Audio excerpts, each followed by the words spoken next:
Good day everyone. So, good day ma'am.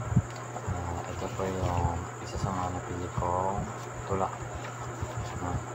ni Jose Rizal. So, may pamagat na paalam kay Leon. And also, ito yung art na ginawa ko.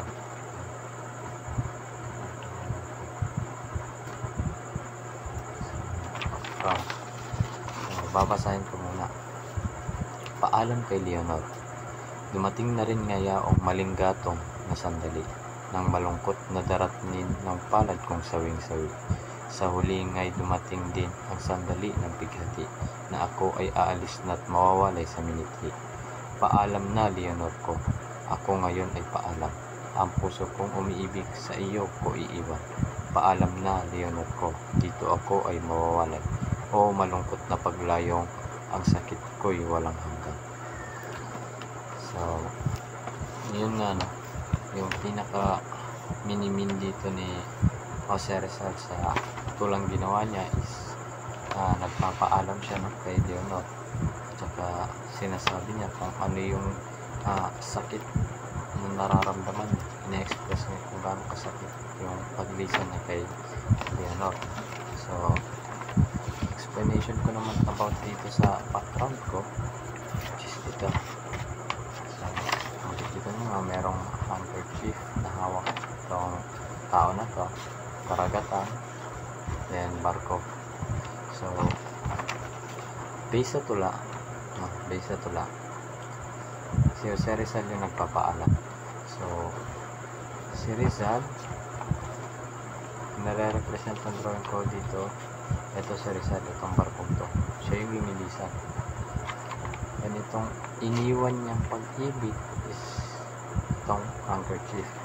That's why doon ko nilagay yung tula, no? Kasi kumbaga ito na lang yung memorabilia na may iwan niya kay Leonor, no, sa kanyang pag-ibig.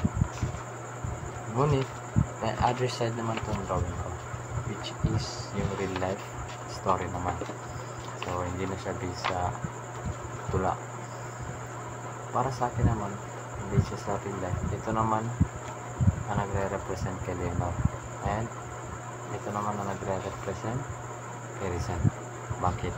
Kasi nga for me, no, ito sa base sa real life, no, sa personal event, actual event sa buhay ni Rizal, yung si Leonor ay pinakasal ang kanyang mga magulang sa isang Ingles na taga Manila sa kadahilan na ayaw nila kay Rizal. Kasi nga si Rizal ay isang manunulat na nakikipaglaban o sumasalungat sa mga Espanyol, no? So yun nga, kasi itong karagatan is, para sa akin ang nire-represent na dito is yun na yung mga magulang ni Leonor. So bakit nga ba barko? Barko for me kasi si Leonor nung lilisan siya, hindi ini-expect na mamamatay siya, no? So namatay nga pala si Leonor Rivera, no, during sa panganganak niya sa ikalawa niyang anak, no, sa asawa niya Ingles, taga Manila. So both ways, it goes both ways talaga itong drawing na ito.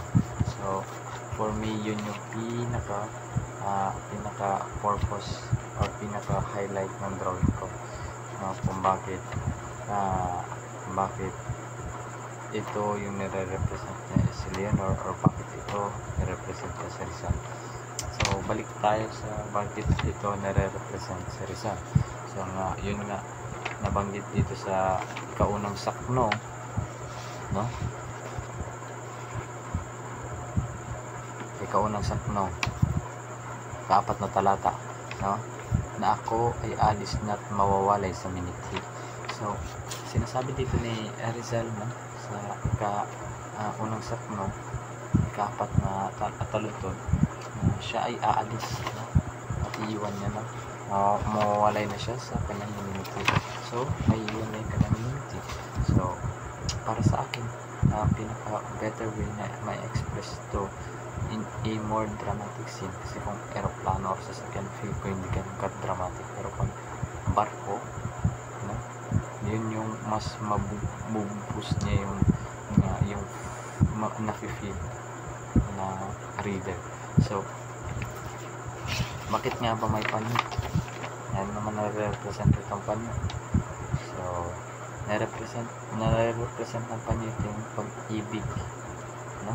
Pag-ibig ni Rizal para kay Leonor, na nabanggit dito sa ikalawang saklong, ikalawang talata ay taludtod. Ang sinabi ni Rizal, ang puso kong umiibig, sa iyo ko iiwan. So for me, ito yung parang pinaka-trademark, no? Kasi mostly in 80s, 90s or 70s, sabihin na natin 70s or 80s, ganyan, na pag nagpapaalam yung isang tao, lalo na sakay ng barko, gumagamit talaga ng handkerchief. Also yun pag mga trend, kasi parang symbol siya na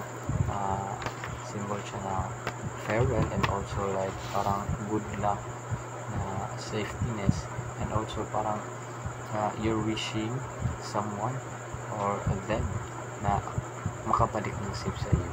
So for me, yung bakit ko nasabi ito yung pag-ibig, nilito ko yung Rizal dito, kasi na yun, nabanggit niya rin dito sa ika-4 na taludtod ng ikalawang saklong, no?